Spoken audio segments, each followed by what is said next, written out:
Aga Tehnovaade 33, kus on telefonil parem klõps? Täna tulevad jutuks kõik kõige kõvemad nimed üldse tehnoloogia maailmas. Sony, Wii, iPhone, Android, Lenovo, Samsung ja Tehnovaade. Tehnovaade. Jääge vaatama.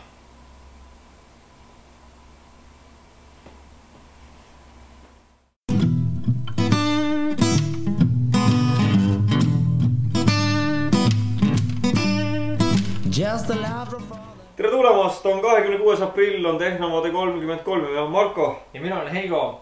Ja täna on siuke lahe päev. Ja tegelikult soovime teile õnne soovida kõigile vaatajatele. Palju õnne, te elate riigis, kus on kõige avatum internet maailmas.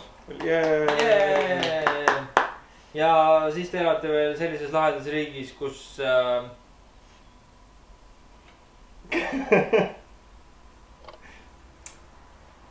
noh, on inimesed naised, on hea õlu, on soe kevad, varsti on suvi ja varsti tuleb Galaxy S2 müügile. Veel midagi lastada. Sa oled ikka kindel või? Jaa. Varsti on päris pikk. Aga mitte sellest ei tulnud me siia täna kokku, et rääkida. Täna me räägime hoopis sellest, et iPhone ja Android trackivad teid ohtralt. Ja ma arvan, et kõik, kes loevad ka Eesti kirjandust, siis on kohanud seda lugu. See lugu räägib siis sellest, kuidas panevad mingisuguseid faili koguvad infot, et kus sa viibinud oled. Ja siin see taga see hästi punane kriips üle kogu Ameerika peaaegu. See on Hansukese ja Gretekese teekond nõia juurest minema.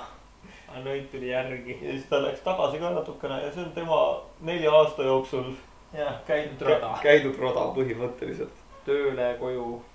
Ehk siis seda ta teeb. Tegelikkuses, kui ohtlik asi on?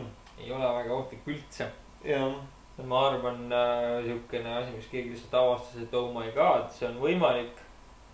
Ja siis keegi tegi selle jaoks ka programmi, millega saab selle välja otsida, kes kus käinud on. Ja tegelikult ma arvan, kasutatakse seda umbes täpselt 0,01% kordadest, kui üldse. Ja kasutatakse eelkõige selle jaoks, et kui sa oled võõras linnas näiteks, lükkad sisse enda mobiilse interneti, googeldad find me a closest restaurant. Ja et siis, kui tal GPS ei ole, siis ta suudab selle viimase asukoha järgi võtta mingi asja. Et ta ei paku sulle mingisugune Los Angeleses olles New Yorki restoran. Ja küll, aga mis häirib selle asja juures on see, et iPhone ütles seda, et nad seda teevad alguses kohe. Aga ütles, et kui lülitada välja kõik need asukoha teenused, siis seda jälitamist enam ei toimu, mis ei vasta tõele. Et käib see edasi. Androidil on esimest korda telefoni käivitamisel esitatakse küsimus, et kas sa soovid kasutada sellised asju nagu Google Latitude ja muud asjad. Et kui sa sealt välja paned, siis Androidiga sedasi ei toimu. Ja tuli välja, et ka Nokia teeb sama, nii et eks nad kõik seda teevad. Ja Windows Phone 7 teeb sama. Ja võib-olla veel mõned asjad on, et kahjuks ei ole see iOS-i fail, kuhu see asi salvestatakse, ei ole krüpteeritud, mis on nagu suhteliselt. See on sellest kurb. Mis on kurb natukene, jah. Et noh, aga üldiselt ütleme nii, et see šants, et midagi halba sellest välja tuleb, on väga väike. Et eks ta natuke ülepaisutatud on. Muidugi on see väga ebaviisakas neist tootjatest, et nad ei räägi sellest rohkem. Jah. Ebaviisakas on ka tootjatest Nintendo tüüpides. Nad ei too meile Wii'd kiireni alles järgmisel aastal. Wii 2 tuleb. Ja uus Wii. Hüpervõimas 3-tuumaline prose. Mis on sama laadne protsessor, mis on praegu Xbox 360. Aga see on siis üle klokitud. Et veel kiiremaks pandud see arvutuste kiirus seal. Kõige tõenäolisemalt hakkab näitama meile lõpuks alati Full HD pilti. Mis on väga tore. Natuke väiksema tõenäosusega 3D pilti. 3D telekad lihtsalt ei ole veel nii levinud. Nad mainisid, et neile see väga ei meeldi see 3D teema, aga et see võimalus jääb sinna sisse. Et vajadusel, kui see läheb tõesti nii populaarseks, siis see nii-öelda nõks ära teha. aga nagu me teame, miks Wii üldse nii huvitav asi on sellepärast, et Wii tuli esimesena ju selle liikumisega nagu liikudes juhid mängimist, on ju. et nemad tulid sellega esimesena välja ja midagi uut ja revolutsioonilist on oodata ka järgmised konsoolid, et praegu. just nimelt nagu pultide koha pealt. jah. et sinna pidid isegi mingisugused siuksed 6-tollised ekraanid külge tulema. mis on full HD pidi tulema. jah, et on nagu noh, asi läheb päris crazy'ks. ootame.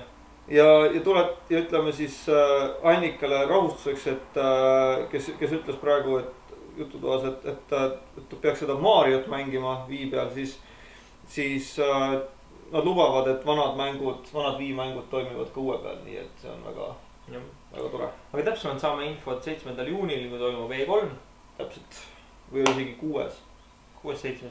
no ühesõnaga. jah, ühesõnaga. umbes seal. mis meil veel on? meil on Android ikkagi jälle. ei saa üle ega ümber üheski saates Androidist. Android siis lõpuks USA-s on saavutanud kõige ihaldusväärsema telefoni operatsioonisüsteemi tiitli. jah, et juulist septembrini 2010 oli selleks veel Android või see iOS ehk siis Apple iPhone. ja jaanuarist märtsini sellel aastal on see muutunud juba, et kõikidel teistel tootjatel see ihaldatavuse protsent langes, aga siis Androidil see päris kõvasti tõusis ja tõudis 26% pealt 31-le, nii et päris lahe. ihaldatavuseks. ja üleüldine turuosa USA-s on täpselt samamoodi. suur roheline ala on Android, siis on RIM BlackBerry, mis on Eestis väga vähe levinud. ja siis on see must tumekogu ilma selle tumeda koguta siin. see siin on Windows Phone 7, see siin on õun. ja väike. jah, et ja miks me räägime, on kaks põhjust, miks me räägime hästi palju Ameerika uuringutest. üks asi on see, et need on täpsemad, neid tehakse tihemini. teine asi on see, et juba praktika on väga mitu aastat näidanud, et trendid algavad sealt ja liiguvad üle kogu maailma, nii. ja loodame, et sama läheb ka sellise laheda asjaga nagu ThinkPad, uus Lenovo arvuti X1. jah, endine IBM siis, mis on kindlasti kõigile teada. et nüüd püüab siis turuosa sellise 2 sentimeetrise laptopiga. ja laptopi juures kõige põnevam, selle konkreetse laptopi juures kõige põnevam asi on see, et tal enam ei ole vahetatavat akut ega mingit klotsi kuskil taga. noh, mis Macide puhul on juba ammu sihuke unustatud teema. aga sellel on selline süsteem nagu on iPhone'i ja iPod'i akudega, et esimese 30 minutiga laetakse täis umbes 80% akust. ja asi pidi olema üldiselt ka mingisugune 25% vist kiirem kui tavalise aku täislaadimine ja tööaeg pidi olema selle juures 2 korda pikem. okei, ei no igal juhul on nagu tore, et laadimine kiiremini toimub, et noh. vahel ikka lükkad juhtme taha ja istud mingi 2 tundi, mõtled, et okei, nüüd peaks valmis olema, see on 70%. eriti on see sellistele läpakatele, mis on mõeldudki siuksed väga kaasaskantavad, väga kerged, väga õhukesed. jah, et sellisel läpakal on see väga oluline kindlasti, et eks igale inimesele oma seade. jah, mõnematele inimestele meeldivad ka sellised seadmed. vot need on siuksed seadmed, millest mina ei oska veel mitte midagi arvata, ma olen kohe täitsa niimoodi. Nende 2 kohta ka mina mitte, aga noh, iPad kui selline võiks kodus olla. jah. lihtsalt niisama. jah, et Sony on siis välja tulnud 2 meekärje peal ehk siis Android 3.0 peal jooksvatest noh. Nende tahvelarvutitega. üks on siis selline 1 tükis ja teine on siis selline volditav versioon, mis teeb kokku siukseks lutsuks.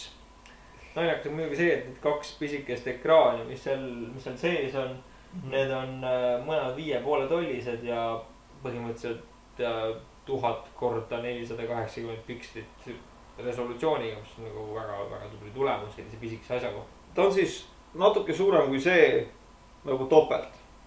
jah, ja veel parema resoga kui selle ekraan.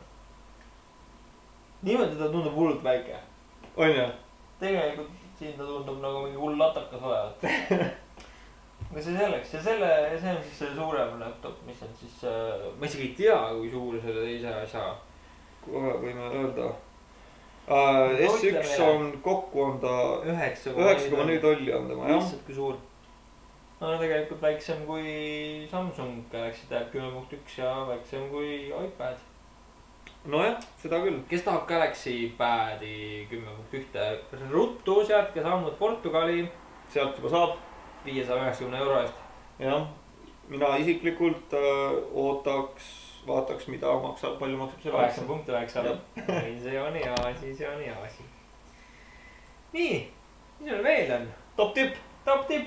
Ärge ostke praegu endale iMaci arvutit. Ma tean, et me näeme, et siin on vähemalt mingisugune hunnik inimesi, kes kohe oleks valmis olnud homme tormama iMaci ostma, eriti meie jututoas siin hetkel. Aga ütleme teile, et oodake veel natukene. Jah, sellepärast, et kõigi eelduste kohaselt peaks nädala 2 pärast tutvustatama uusi iMac'e. Veel kiiremad, veel paremaid, veel vägevama ekraaniga, mida kõike. Me teile ei paku jälle iga aasta uuesti. Vot, ühesõnaga tükk asi tulekul väike uuendus. Jäägem ootele. Jäägem ootamam. Jah. Ja siis, mis me seal ikka siis, nagu me alati lõpetame oma toredaid saateid. Meie oleme www.tehnovaade.eu. Jah, oleme Facebookis, oleme Twitteris ja oleme YouTube'is ja kõigis neis kohtades on meie kasutajanimeks Tehnovaade. Jääge meiega ka järgmine nädal. Ja joonistage mulle tehnovaade@gmail.com. Mulle ka. Ma saan samalt e-mailit asju kätte vist tema. Nii et talle ei saa privaatseid asju saata. Veel. Tšau.